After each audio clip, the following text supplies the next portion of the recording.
We're live? All right, we're live. That's what it says. Hello, and welcome to the first Summit Series event of the new school year. This program is the first in a series of live stream conversations exploring diversity and themes of social justice that our school hopes to engage guests, our school, and our greater community in during the upcoming school year. My name is Paul Pressler, and I'm the head of school at Summit Schools. Summit Schools is housed in a modest building on a quiet street on the northeast side of Cedar Rapids, Iowa. Summit is a pre-K through 8th grade community-based school of roughly 90 students. 40% of our Summit students in the 2019-20 school year received financial assistance to attend, and 19% of our students identify as non-white. We thank you in advance for your patience should we have any technical difficulties, as our storm-damaged city is still recovering and suffers from occasional internet connection issues. So tonight's conversation is very near to my heart. As a lifelong educator, I have always searched for ways to navigate conversations of inclusion and appreciation for the difference of others inside of the classroom walls. When I started as a teacher, I made a pledge to myself to push outside the often limited curricular box and expose my students to authors of different colors and genders than my own, and to discuss the real history, both good and bad, while not shying away from the tough conversations. I believe our role as educators is to untie the knot of traditional systems and to allow for fluid discussion and exposure to all things different than ourselves. These conversations should not be held exclusively in specific months of the calendar, but rather all the time. Character education starts at birth. At Summit, we understand this, which brings us to tonight's event. I have had the privilege of meeting both of these authors during my professional pursuits. First, Randy Ribay in a Chicano and African American lit class at the University of Colorado during my undergrad. It was there that Randy and I both read and discussed the works of Sandra Cisneros. Fast forward many, many years to an event at the Writers College in Iowa City, where I spoke with Sandra, specifically of how I used her work as a teacher in a predominantly white, all-male high school classroom. I shared the impact that it had on my students at that time and the multiple levels of conversations that ensued from the exposure to this work. For me, this is truly a full circle conversation. Now, more about the authors, which I will read from here.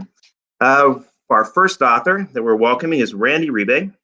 Randy was born in the Philippines and raised in the Midwest. He is the author of An Infinite Number of Parallel Universes, After the Shot Drops, and most recently, Patron Saints of Nothing, which was a Freeman Book Award winner and a finalist for the National Book Award, LA Times Book Prize, Edgar Award for Young Adult Literature, International Thriller Writers Young Adult Award, Amelia Walden Book Award, and the CILIP Carnegie Medal.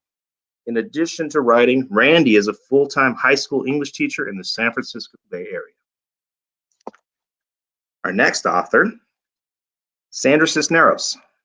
Sandra Cisneros is a poet, short story writer, novelist, essayist, and visual artist whose work explores the lives of Mexicans and Mexican Americans. Her numerous awards include a MacArthur Fellowship, the National Medal of Arts, a Ford Foundation Art of Change Fellowship, and the PEN Nabokov Award for Achievement in International Literature. Her classic novel, The House on Mango Street, has sold over 6 million copies and has been translated in over 25 languages and is required reading in schools and universities across the nation. I now will turn the conversation over to somebody that's much better at this than I am, to our moderator, Becky Linwall. Becky is a former arts and cultural reporter for the Gazette in Cedar Rapids. Since 2015, she has mentored and, by her description, has learned much from struggling students in Washington High School in Cedar Rapids. She and her husband have 4 children, the youngest of whom is a 6th grader at Summit. Becky? Well, thank you so much, Paul. And thank you to our two wonderful guests. We're so glad to have you with us. I think they're going to be coming back on screen here. And joining us, Sandra and Randy. It is our really great honor to have you joining us. If you could both share where you're Zooming in from, or virtually joining us from for our audience. All right. I'm Zooming in from San Miguel de Allende, Mexico, where I live. Thank you. And Randy?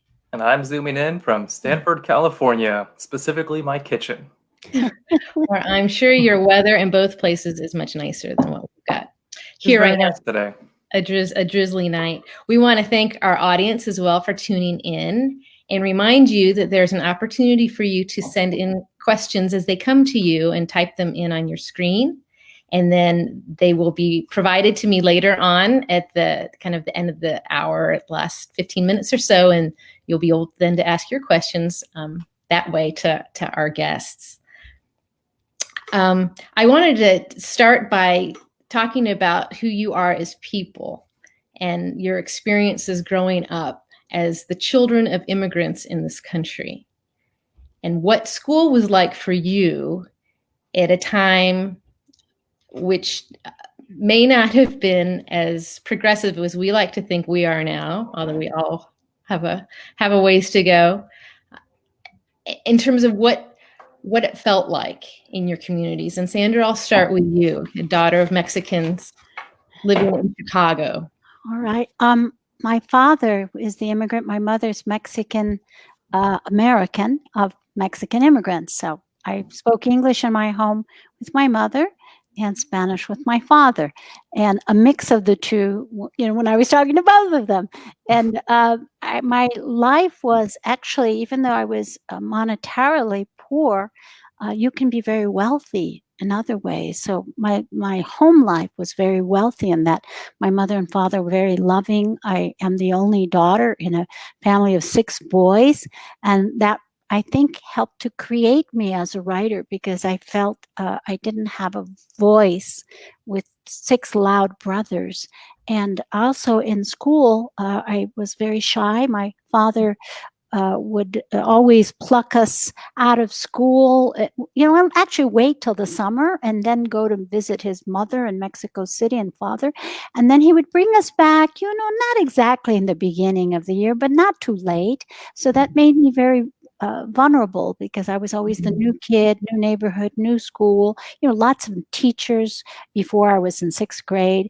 And I think anyone who's had that experience of being the new kid, it makes you have a certain obsession with how people perceive you. Maybe that's a way to put it. And I was always an artist. Thankfully, my mother was a frustrated artist, so I had that as a model. But my public life was very different from at home. I just felt I lost my voice. I have a story called 11 about a little girl who's forced to put on an ugly sweater, and she realizes that everyone in the class thinks that sweater belongs to her because it's old and stretched out and smells bad, and that's how they see her. And for me, that happened in real life in 3rd grade, not when I was 11, when I was 9. So that just reinforced more silence and more withdrawal and losing. For a girl, it's so terrible to lose your voice, because as it is, you don't have much of a voice anyway. So, you're a kid and you're a girl, and those are 2 strikes against you. So I think it was difficult for me. But on the other hand, it forced me to be a witness. And one of the things we need as writers is to listen. I think we need that as human beings. We need that right now in 2020. You have a lot of talking heads on television. But how many people go on television and say, I would like to hear your story? How many politicians ask us that?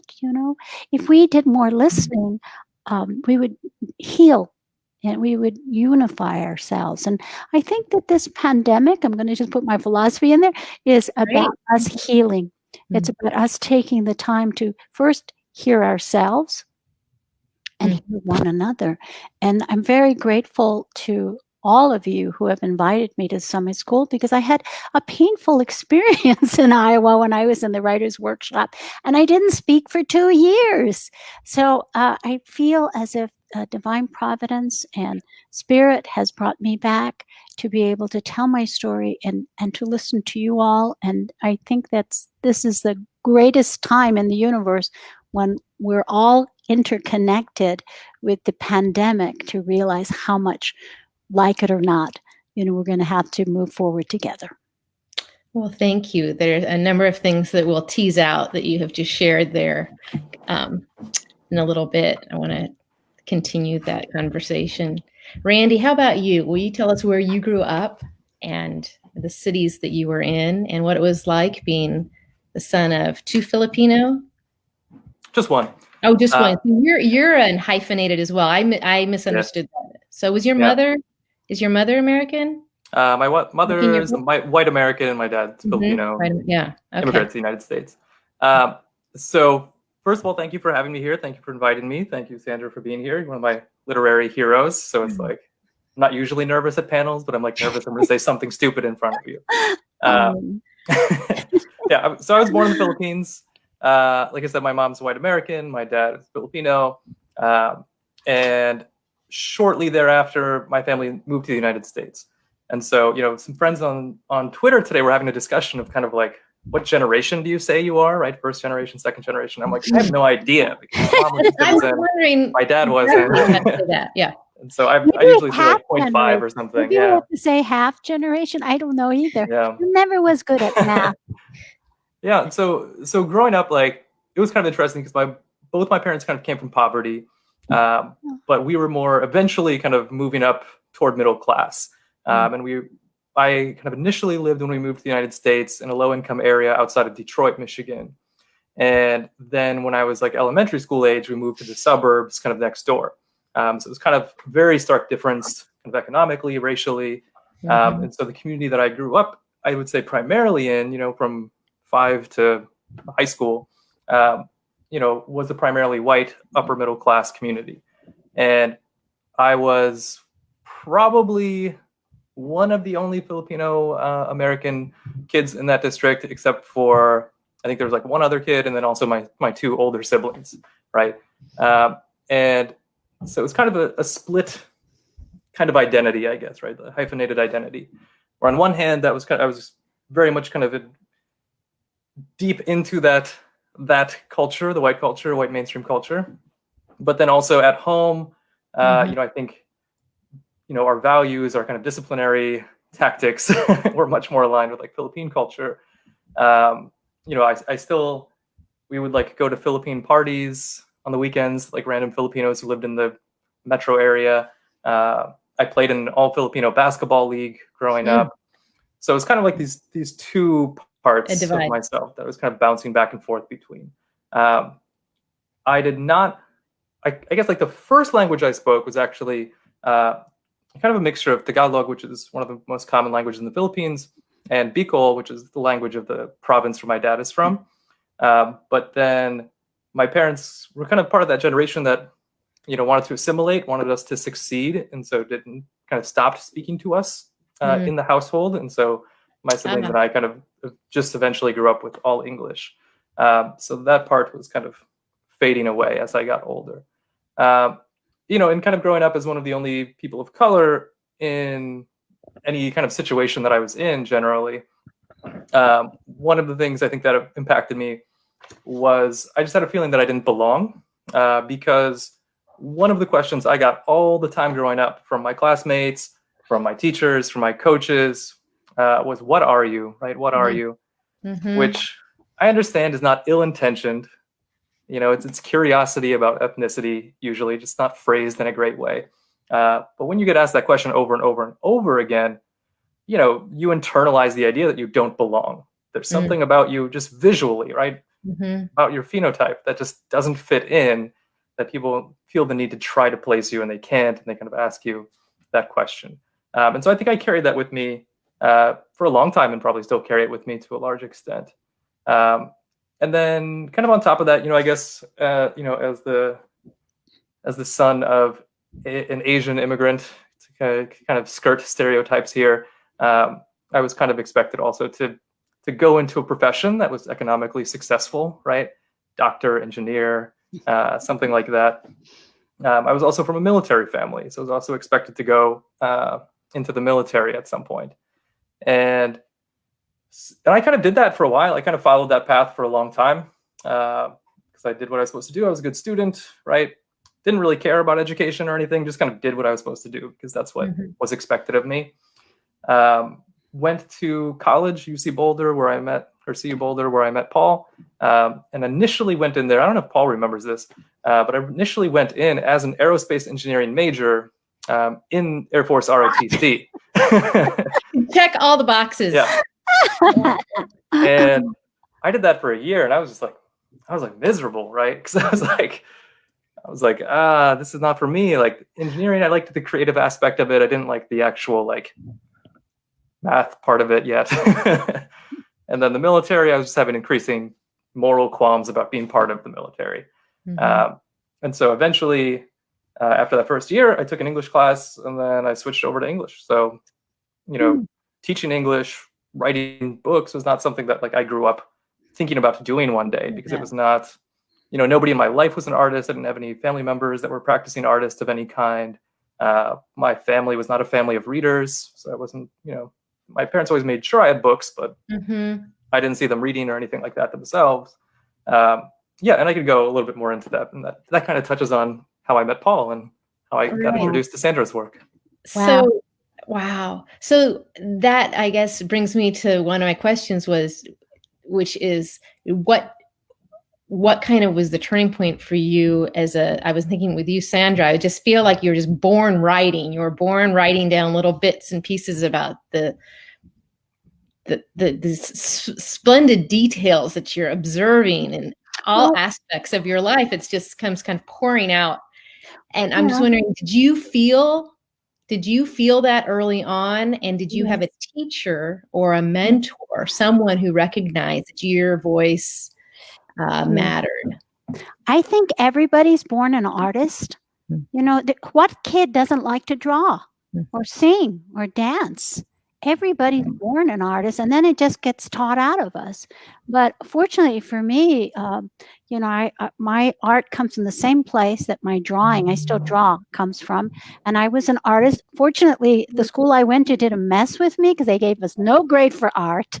They just kind of ignored it. So I just was like drawing. I was always drawing. I didn't know I had a special gift. I just kept drawing as I got older. And in middle school, I changed schools. We moved to the other side of town to our first house, which house on Mongo Street is geographically based on, but it's not all autobiographical, because unlike Esperanza, I was really happy when we moved into that house.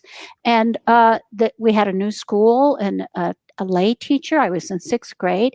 And in the other school where they thought I was as miserable and ugly as that old sweater and that someone left behind in the coat room. In this school, for some reason, I remember, because I read so much books from the library, I had ruined my eyesight. And my mother had to take me to, where did we go? To the Sears. We went to Sears, and she bought me some, I picked them out. They were little blue cat eye glasses. So it's no accident I still have blue glasses. They were these little blue cat eye. And I was very shy. And I was a little girl that never raised her eyes when the photo was taken, never raised her hand. And that child, everybody knows that child. There's always one in the classroom. And I was that little girl.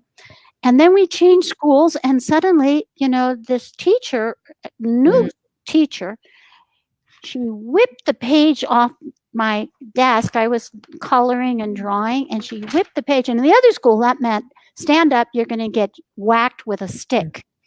In this school, I was trembling, and the teacher took my paper.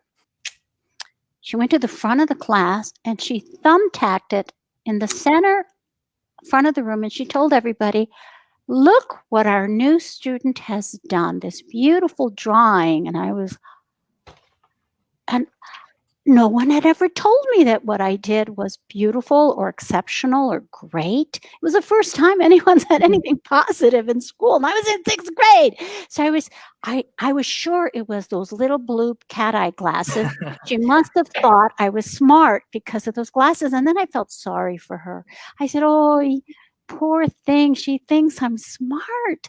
Oh, she's really mistaken." So because I felt sorry, every time that, question was asked, if I knew the answer in the other school, I didn't raise my hand because I didn't want to get hit. So I just wanted a sheep mentality. But in this school, because she was kind and mistakenly thought I was smart, I started raising my hand, poco a poco, little by little. And I had been a stellar C and D student in the other school. If you want to see my report card, I have that report card in my autobiographical book, House of My Own. You can see what I look like, and you can see the report card. But this teacher pushed me into moving up from C's and D's to B's. And, eventually, by the time I graduated elementary school, I was a B and A student. And I believe it's because she loved her students. And when your teacher loves or doesn't love you. And she was happy. She loved her job. And she just nourished us all with love. And that changed my life. That's So beautiful. Wow. It's true. Beautiful. Wow. A true story. And I thank those little blue cat eye glasses for them. So you were often running in the direction that you were. Well, I wasn't running. I was more in the closet. I would write and, right. Yeah. I still was drawing, but I basically was very shy about showing my work. Yeah.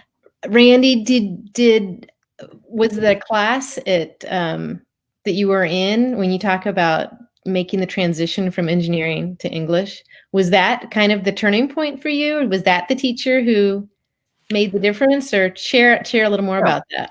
I think it might have started actually a little bit earlier, my junior and senior year of high school. I had a class that was co-taught as part of the IB, or the International Baccalaureate program, right? Called Theory of Knowledge, with a couple of really great teachers. And I feel like that was the first time in a class that I was really asked to think critically on my own, right? Instead of just regurgitating information. We had projects in that class where we had to design a perfect school, where we had to create our own language. We would analyze abstract art or silent films. They would just show this painting and they'd be like, "What do you think?" And then we'd be forced to talk about it for an hour. And so I think that was kind of the seed that was planted in my mind that first started making me wake up and think about things intellectually and be curious about stuff and kind of be interested in the world, right? Beyond just, I'm getting A's because I'm supposed to get A's because I want to get into a good college and want to get a good job. And they kind of gave me the advice. At that point, I remember kind of having a complete crisis of what am I going to do with my life? And I had thought about becoming a teacher at that point too, because that class had transformed me so much. And the advice that they gave me was, if you do want to become a teacher, just major in whatever you're interested in, and figure out a way to get into teaching later, right? As opposed to majoring in education. I was like, okay, whatever. And so I didn't do that. I did the engineering thing. Succumbed to the parental pressure. The pull of expectation. Yeah. But then, when I ended up switching, it was kind of with that in mind, with that idea of what are you interested in? And at that point, I was like, I'm actually really interested in stories. I didn't really consider this as something you could study, right? Because I said, nobody in my life had kind of been an English major or anything like that. But I always, when I was younger, I really loved reading, kind of fell out of it for a bit, got back into it. So I was like, I love this. I'm just going to do this, right? Just out of enjoyment. I'm going to follow kind of what I'm interested in, like they said. And it was in that class that Paul was talking about earlier when he introduced us, where I read a lot of authors for the first time that I could really identify with. Authors like Sandra, like James Baldwin, Toni Morrison. And, we would also read, I remember, just all kinds of things that kind of made a lot of sense of the experience that I had growing up. Like that kind of hyphenated existence that I was talking about. I had kind of always had that feeling of discomfort and not fitting in, but I never was able to articulate it because I'd grown up in primarily white spaces and we were not reading those kinds of books in high school, in my high school at least. And so when I got that class, which was African American Chicano literature, I was reading that. I was like, I can really identify with a lot of this, right? With kind of this, that two-ness of being American, but not feeling fully American, not being treated fully American.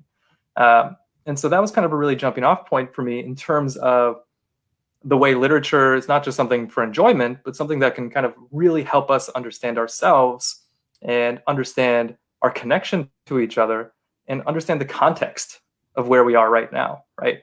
Understand like how these pieces fit together, how these different communities have completely specific and unique experiences, but also can have similar experiences, and kind of the power in connecting with that and being seen by those kinds of stories.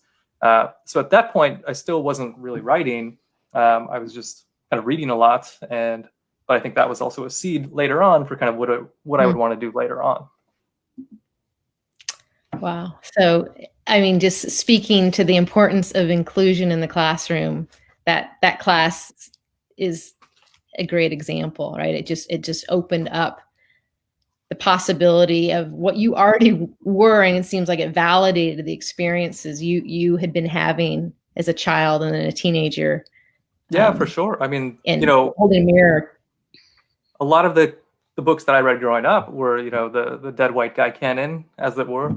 And a lot of those, like, I just didn't connect with, and I didn't find them that interesting, right? Like what I read was kind of interesting on my own. And that was the first time where I was like, why weren't we reading this before? Why is it like now that I'm reading this stuff? And then that same professor, the late Professor Vincent Woodard, was the one who kind of pushed me to look into reading Filipino and Filipino American literature, which I had never done before. At that point in my life, I had never read a Filipino American or Filipino author, right? So he was the one who was like, it's great to read about these communities. You should also read about your own community. And that kind of really unlocked a whole world for me as well. It's wonderful. Well, the magic of the open door, really, in the classroom and in the windows to the world that we all benefit from, no matter what our backgrounds are, who we are. I think we all connect by books. We all can share an experience that somebody else has had, which is one of the reasons I love reading, and why I've just been so delighted to participate in this, because Paul basically said, you need to read these people. Read Randy and Sandra, and it's been my great homework all week.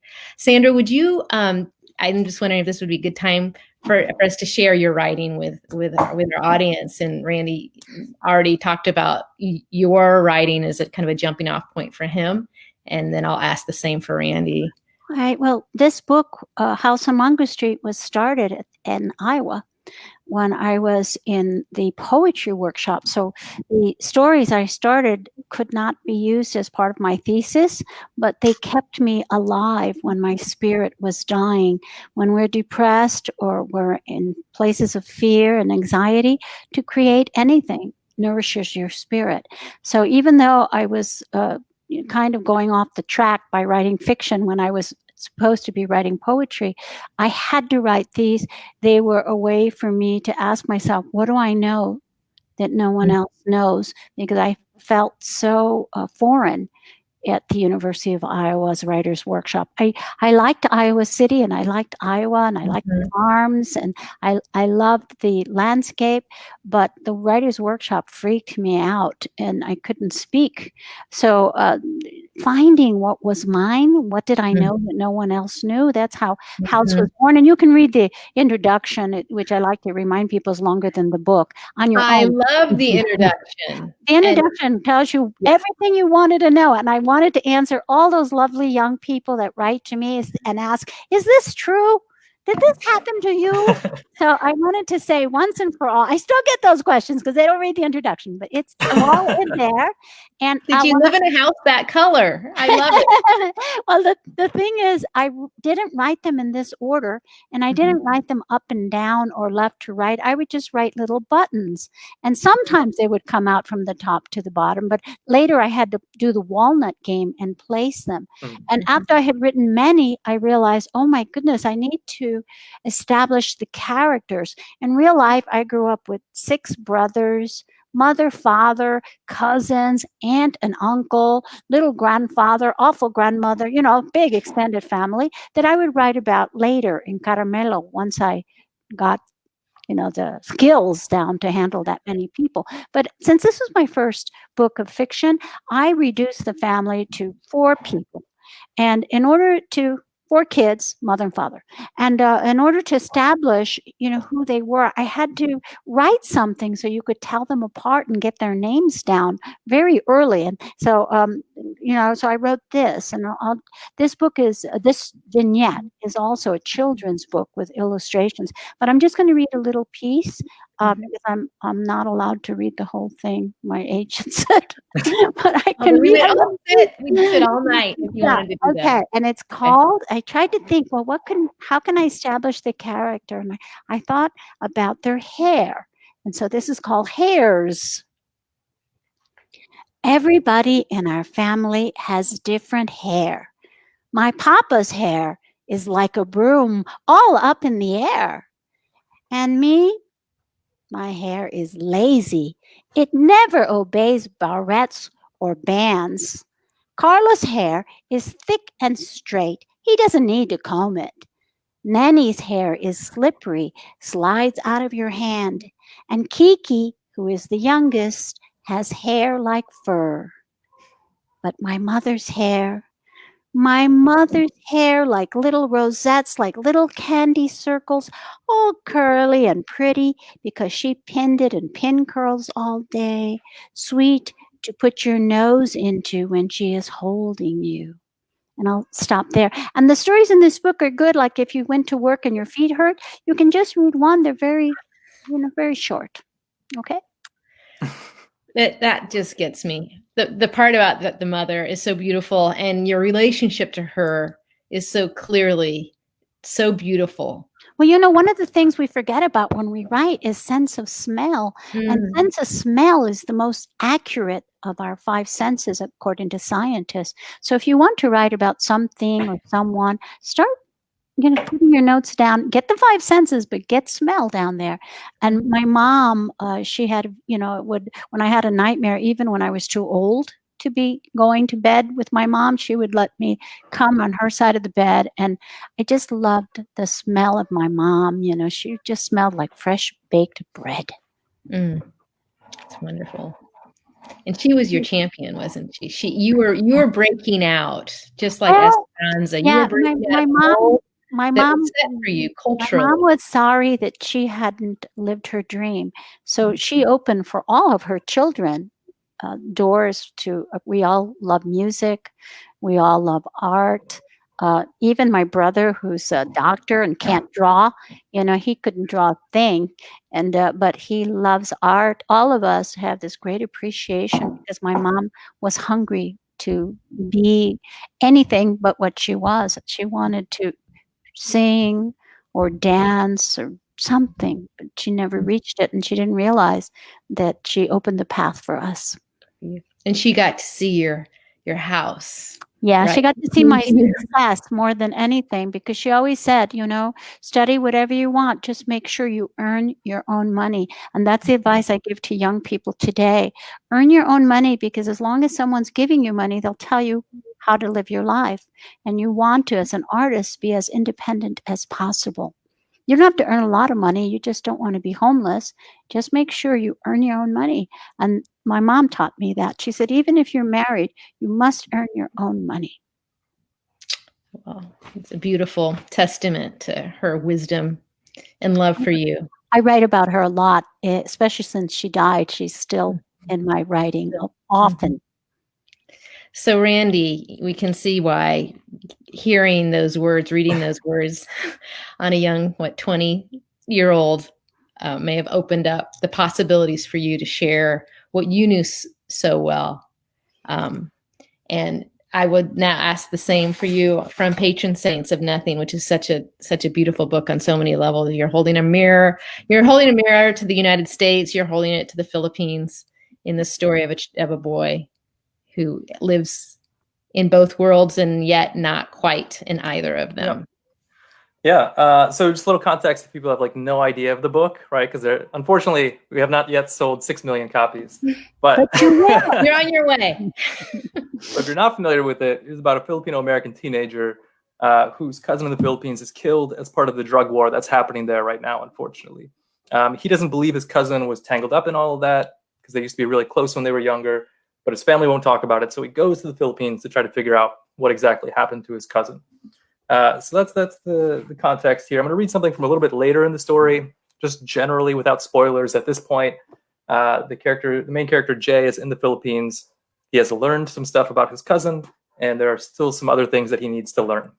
And I'm going to read, it's like 3 minutes long, so a little bit longer than Sandra's. So one of the things I really took away from House on Mango Street that I always carry with me is the power of conciseness, right? Just how beautiful and impactful, precise imagery can be. And so I always strive for that.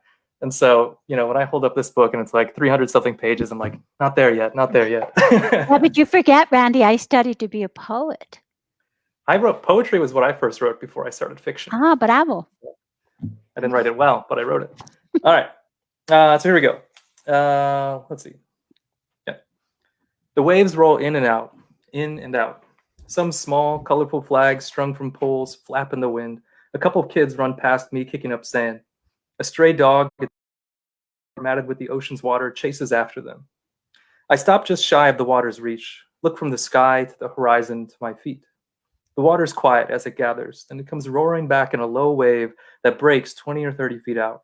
Then it pushes the shore, sliding over me with surprising warmth and rising to cover my ankles. A moment later, it slips away, leaving my toes sinking into sand. And it sounds stupid to say this, but I feel like I'm home. Maybe everyone feels like this when they leave a place like Michigan and kick back on a sunny beach a few degrees from the equator. Maybe in the same way I find myself suddenly considering unenrolling at U of M, they dream of quitting their 9-to-5 jobs, moving here, opening a beachfront restaurant or something. That overwhelming piece of waves in the sunlight makes everything else seem inconsequential. But I can't help but feel like it's something more for me than a tourist's fantasy. Most of the time when I tell someone I was born in the Philippines, they look very interested for a moment. Oh, when did you move to America? They'll ask. When I was 1, I'll answer. Then their interest will fade, like I was just messing with them. Then they'll say something like, oh, it doesn't really count then. You don't remember anything. I guess not, I'll say, because I never know what else to say. But standing here with my feet in the water, listening to the sound of Tagalog and other languages mixed with laughter, the crashing of the waves, the smell of chicken inasal, pork inihaw grilling behind me, as swallows flit past overhead to their nests high in the surrounding cliffs, I feel like that first year mattered in a way I've never felt it did before. Surely, the air your lungs first breathe matters, the language your ears first hear, the foods your nose first smells and your tongue first tastes, the soil you first crawl upon. My conscious brain might not remember, but something in me does. I step farther into the water until small waves break against my chest, pushing me back toward the shore. But I keep pushing forward, as if headed for those distant islands. Sand and shells crunch underfoot. I shiver, I dunk my head, stay under as long as my lungs will allow, and break the surface. The water runs down my hair and my face, the salt tingling on my lips. I go out a bit more until my feet can no longer touch bottom. Treading to keep myself afloat, I look back and wave at my titas chilling in the shade. They wave back, and one of them shouts something I can't hear.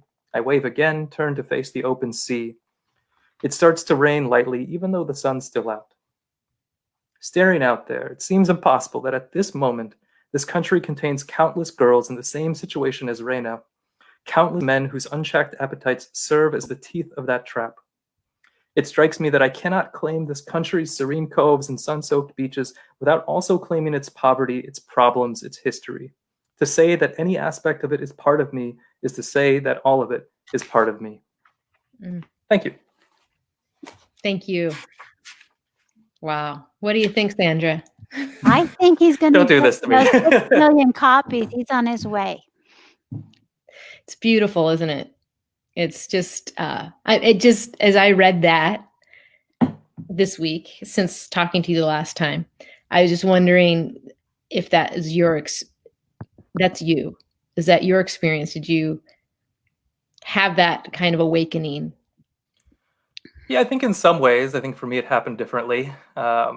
because I think there's certainly, I think it's not a memoir for a reason, right? I think there's a power in imagination and fiction and imagining and creating a story.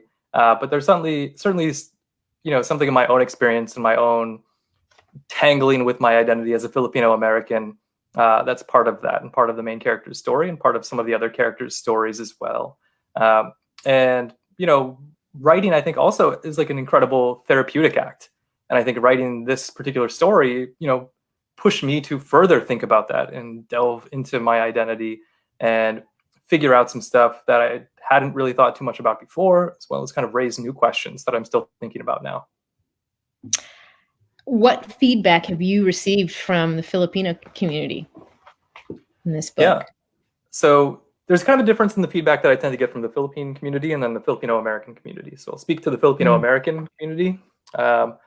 So that one, a lot of times I get people that reach out to me and say, thank you for writing this. This is the first time that I've felt like I see myself in a book, which means the world to me. Because, like I said, I had not had that experience until I got to college. And sometimes those messages are coming from teenagers, middle schoolers. Sometimes they're coming from people around my age. I've even had messages from older people in the community kind of tell me, I'm a reader. I've been reading for 70 something years. And this is the first time that I feel like I've seen myself in a story. And so that's pretty incredible to me. And that's kind of probably the highest compliment that I can get as an author. Well, your dedication to the hyphenateds in the story also made me think that was a very, very personal dedication. Yeah, because there's not a lot of stuff out there written for us, right? You get stuff written for one community or the other. And, as rare as it was for me to come across a book by a Filipino American, it was still even rarer for me to, even nowadays, find a book written by somebody who's mixed race. Well, I was just deeply moved by the ending, and it's really a religious experience on a number of levels. And I was also deeply moved by a line that I read to my own children. As I was reading it, I kept reading for both of you as I'm walking around reading your books. I could hold on, just listen to this. And then I want to get into what you would teach, Sandra, if you were teaching now, and what you are teaching now, Randy, as Dean of English at your school, as well as the diversity, equity, and inclusion leader at your school. But I want to read this line here where the main character Jay is really irritated and hurt by his friend who is a white American, and his friend is almost giving him, it's like a condescending compliment, telling Jay that he acts white and he seems white. And so Jay walks away and says, as the narrator to us, the reader, and says to himself, "It's a sad thing when you map the borders of a friendship and find it is a narrower country than expected."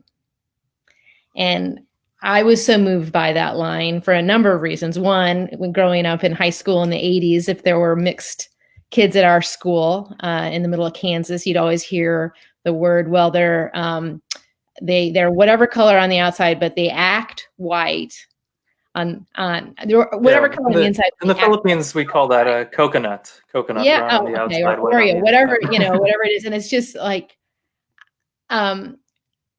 and I'm a lot older than you are. And so then, reading that comment from you, from your character, you realize how that strain continues to today. And I think that also then begs kind of the question of why is it so important to be talking about what we're talking about right now, and including so many voices and feelings that other people have in the classroom.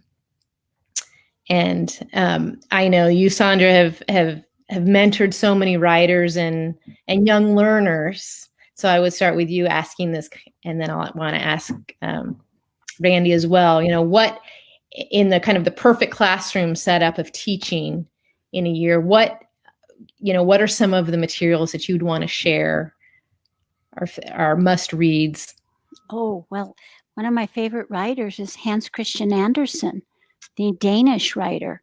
And I know you must think, oh my God, that's a pretty weird thing for her to say, but it's not, because if you know Hans Christian Andersen's story, he was a cobbler's son, very unsuccessful cobbler, and a washerwoman's son, and he was very poor.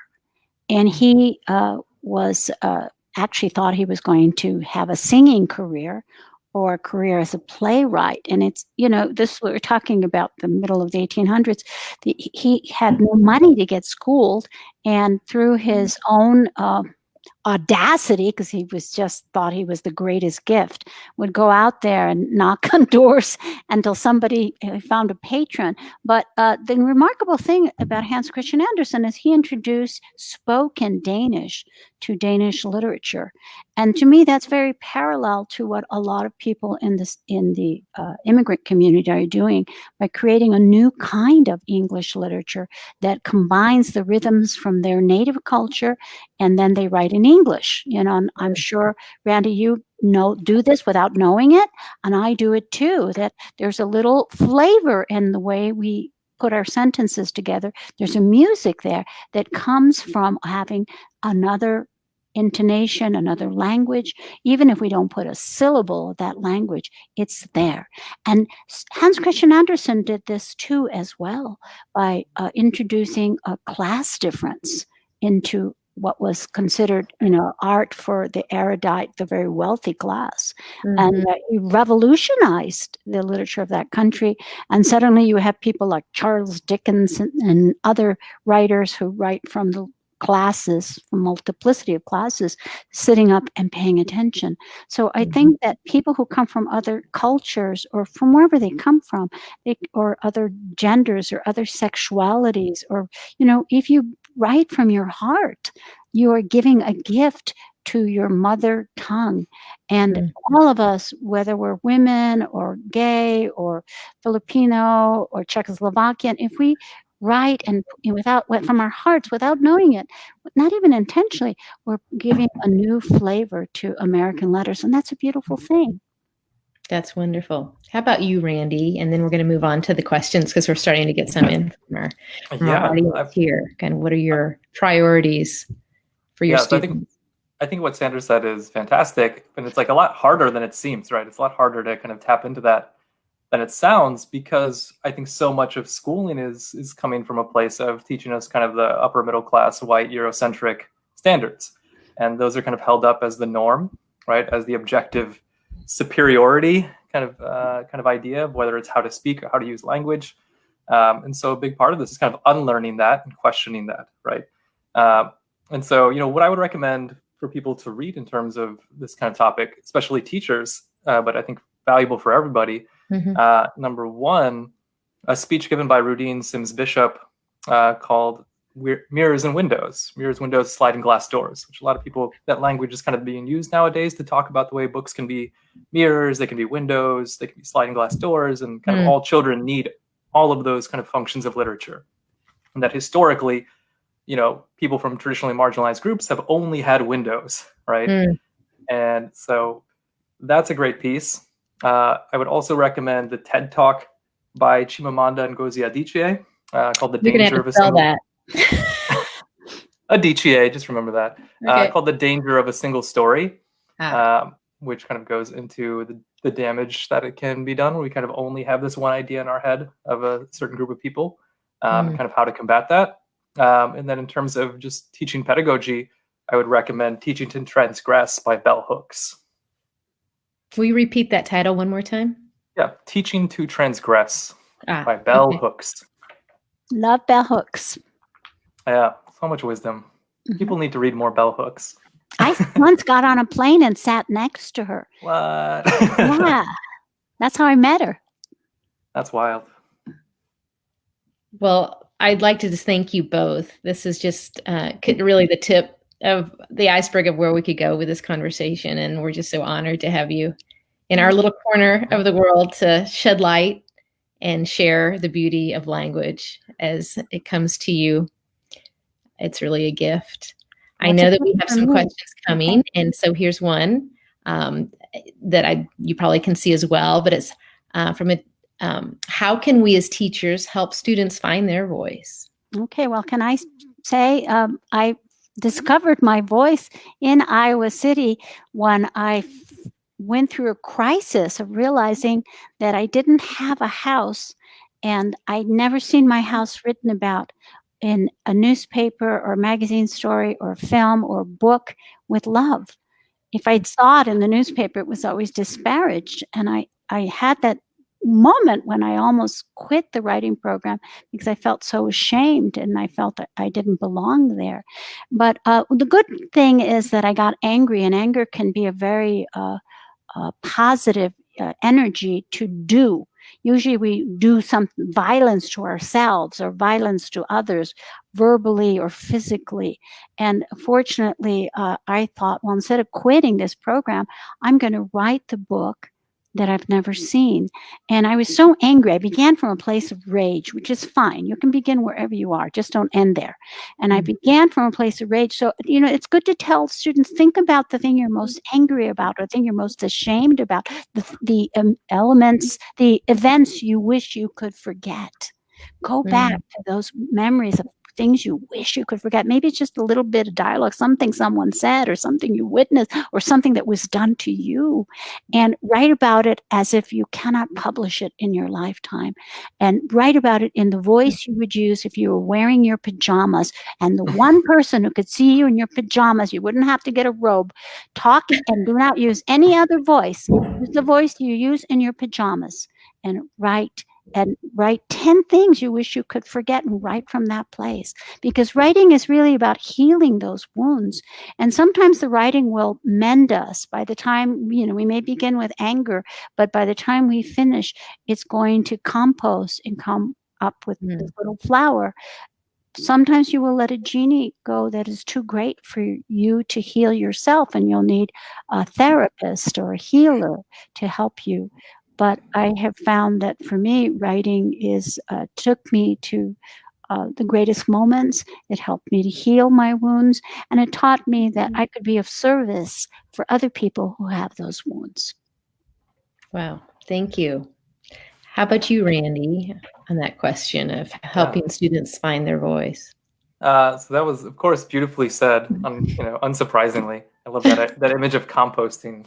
I have not heard that. I borrowed like that from Thich Nhat Hanh, because he talks about we meditate wherever we begin. Thich Nhat Hanh, the Buddhist monk who was nominated for the Nobel Peace Prize by Dr. Martin Luther King, and we have to meditate. And writing is a sitting meditation. So accept and be kind and patient with yourself if you're not the greatest right now, but you just write and compost, and from all that garbage, something beautiful is going to bloom. And when that flower blooms, that's how you know you're done. Sometimes it takes a season or a year or months or a lifetime. Wonderful. In regards to the question, though, no easy answer to this. I think beyond just, when you're thinking about designing your assignments, right? Create opportunities for students to bring their personal experiences into the classroom, right? Create that space, make sure that's a space where they can do that safely. I think as a teacher, the teacher should also be bringing their personal experience into the classroom, and kind of speaking about their own writing and their own process for how they found their voice, right? You can use mentor texts that you can compare the different voices of different writers, right? You can read pieces by writers about how they found their voice or how they look for their voice. It's in my introduction. Yeah. Read that introduction. So those kind of meta texts, right? I think all that, and at a larger institutional level, something I've been thinking about a lot lately, especially as an English teacher, is like we got to rethink the way we're teaching grammar, right? Because that is so limiting. Because so much of grammar is coming from, like I said, that upper middle class, white Eurocentric use of language, and so many communities don't speak that way. But we kind of hold it up as like this is objectively correct. And that's so limiting, right? That's so limiting literally at the level of someone's voice and how that voice is emerging. So I think rethinking, reframing how we're teaching, maybe more so about the control of language, right? Rather than about correct grammar, and kind of teaching kids to manipulate language and words and sentences. and then also, you know, at a deeper institutional level, you know, we gotta get rid of some of these standardized tests. I think for me as a student, that sucked the joy out of learning. For me as a teacher, a lot of times I saw that crush the souls of kids, right? To have this test tell you that you're a terrible reader or a terrible writer. You know, there's so much, it just stifles creativity in so many ways, I think, the emphasis that we place on those tests. And I think that greatly discourages students from finding their own voice, because instead they're encouraged to find a voice that's going to get them a high score. They need the teacher to take their art and post it up on the back of or in the front of the classroom. But we also need the opposite, and that is to beautiful. respect privacy of what you write. Everything we write, the most important writing, we cannot share with anyone. Yeah, I think there's also as a teacher, like not forcing kids to write about their deepest traumas if they don't want to, if they're not ready for that yet either. Here's a question about the use of film in the classroom. And do you think that culturally inclusive film should also be taught? Well, I'm going to say very briefly, I think films should reflect all of American society. And to me, that's, you know, I watch everything, whether it's a story from, you know, the BBC, Masterpiece Theatre, British, you know, Jane Austen.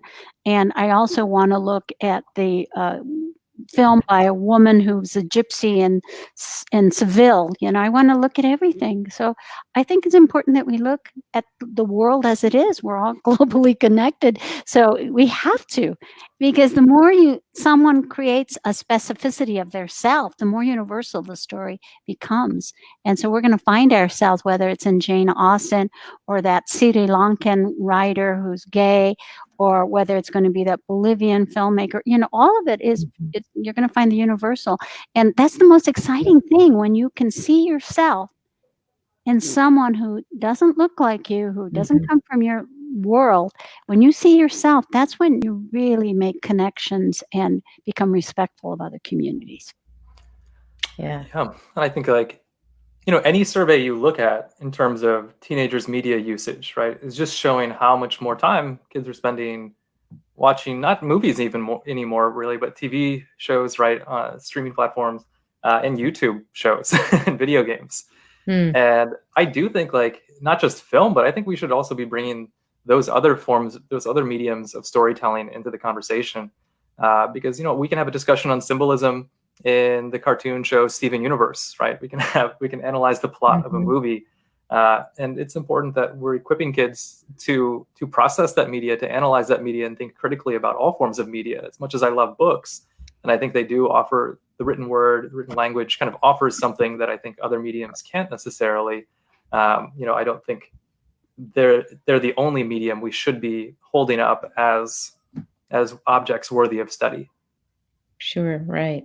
Just like visual art or any other form of art. We've got one last question here before we wrap up. I'm sad.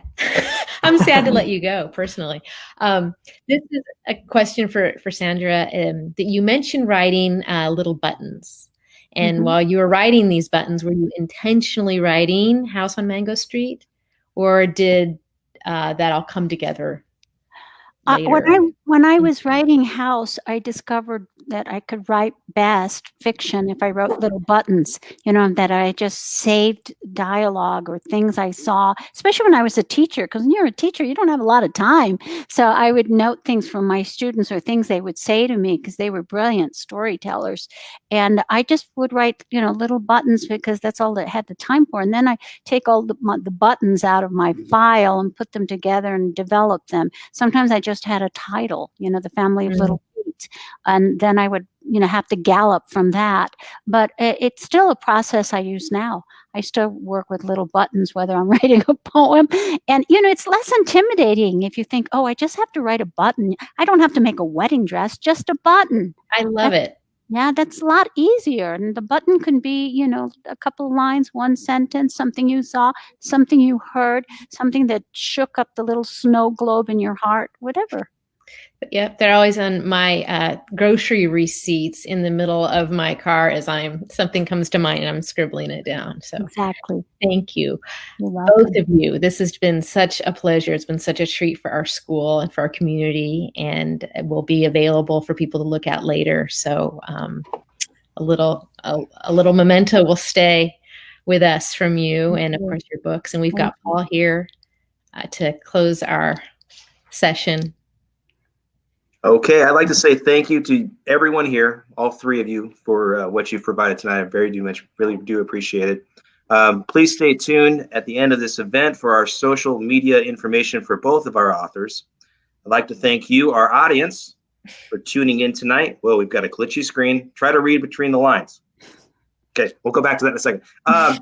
Thank you to our audience for tuning in tonight, and please follow us on our social media platforms so you can stay up to date on future Summit Series events. We have a very special one coming in January too, so stay tuned. Please consider making a donation to Summit School so we can provide honorariums to our two special guest authors. And please join us on December 4th for our virtual fundraiser, a holiday concert with Luke Spihar. If you like Ben Harper, you will like Luke too. So tune in for that. That's it. Thank you all. Have a good evening. Take care of each other and vote.